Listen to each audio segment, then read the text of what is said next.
इसी तरीके से अल-काफ़ी में मरहूम कुलैनी ने जो है एक रवायत नक़ल की है कि जो अबान बिन तग़लिब से है कि जिसमें छठे इमाम ये फरमाते हैं कि उस वक़्त तुम्हारे हालात क्या होंगे कि यअज़िरुल इल्मु कमा तअज़िरुल हय्यतु फ़ी हुज्रिहा, कि इल्म जो है वो इस तरीके से छुप जाएगा कि जैसे एक साँप जो है वो अपनी बिल में छुप जाता है।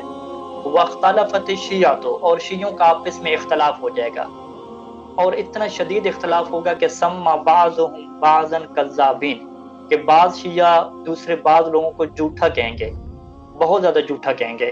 एक कहेगा कि तुम झूठे हो, दूसरा कहेगा कि तुम झूठे हो।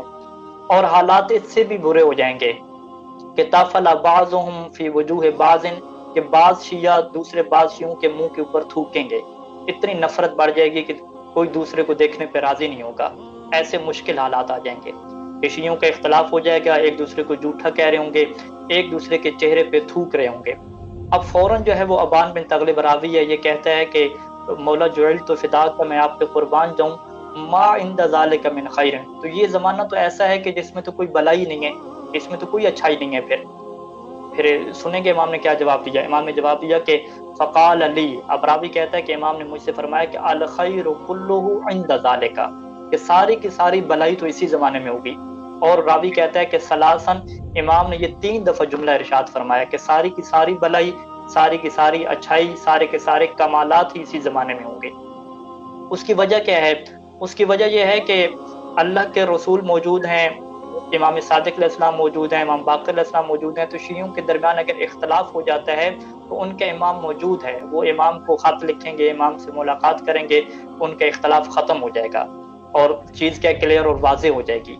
लेकिन जब इमाम पर्दे ग़ैबत में हों और फिर इख्तिलाफ़ हो जाए, तो फिर लोग कहते हैं कि इतने ज़्यादा इख्तिलाफ़, इतना ज़्यादा जो है वो आप लोगों के इख्तिलाफ़, वो कह देते हैं कि इतने ज़्यादा मौलवियों का इख्तिलाफ़, वो कहते हैं हमें ये दीन ही नहीं चाहिए, हम दीन से छुट्टी कर जाते हैं। तो बाज़ औक़ात लोग इस तरीके से कह देते हैं। तो अब ये आज़माइश का एक ज़रिया है। तो मौला फरमाते हैं कि सारी भलाई इसी ज़माने में होगी। इस ज़माने में क्यों होगी? क्योंकि इस ज़माने में जो हर इंसान है वो तहक़ीक़ करेगा, वो इल्म की मंज़िल की तरफ जाएगा। इतना ज़्यादा जब इख्तिलाफ़ होगा तो वो हमेशा सर्च करेगा, तहक़ीक़ की तरफ जाएगा, और अपने इल्म की वजह से वो तशख़ीस देगा कि हक़ कहाँ पे है और बातिल कहाँ पे है।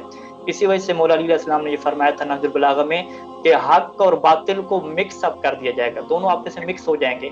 जब दोनों मिक्स हो गए हैं तो अब बातिल की पहचान करना और हक़ की पहचान करना मुश्किल काम होगा। और इस मुश्किल काम को जो बंदा करेगा, यानी जो बंदा इल्म हासिल करेगा, तहक़ीक़ करेगा, उसका क्या है मर्तबा होगा और उसका बहुत ज़्यादा अजर होगा। और इसी अजर की वजह से अल्लाह के रसूल ने यही फरमाया था कि 50 बंदों के बराबर सवाब मिलेगा। और इसी अजर की वजह से जो है वो एक रवायत है हमारे सामने कि जिसमें इमाम अलैहिस्सलाम ये फरमा रहे थे कि या अबा खालिद, ऐ अबा खालिद, ऐ अबू खालिद, इन्ना अहल ज़माने गाइबतिही, कि इमाम की गैबत वाले जो लोग होंगे ना, कि अल क़ाइलीन बिइमामतिही, कि जो इमाम की इमामत को भी मानते होंगे, वल मुंतज़िरीन लिज़ुहूरिही, इमाम के ज़ुहूर का इंतज़ार भी कर रहे होंगे। देखो ये जो लोग होंगे ना, अफ़ज़लु मिन अहलि कुल्लि ज़मानिन, ये हर ज़माने के लोगों से अफ़ज़ल होंगे। इनकी फ़ज़ीलत किसी के मुकाबले की भी नहीं है। यानी हमारे सामने इस वक़्त क्या है कि मौला अली अलैहिस्सलाम के सहाबी सबसे अफ़ज़ल हैं, मौला हुसैन अलैहिस्सलाम के असहाब सबसे अफ़ज़ल हैं। लेकिन इमाम अलैहिस्सलाम यहाँ पे क्या फ़रमा रहे हैं कि नहीं, जो इमाम ज़माना के सहाबी होंगे, जो आखिरी ज़माने के लोग होंगे, जो अपने दीन के ऊपर साबित कदम रहेंगे, जो इन इख्तिलाफ़ात से अपने आप को बचा लेंगे, इल्म और तहक़ीक़ की मंज़िल पे फ़ाइज़ होंगे और अपने आप को गुनाहों से बचाने वाले होंगे, ये हर ज़माने के सहाबी से अफ़ज़ल होंगे। इनका दर्जा बहुत ही बुलंद होगा।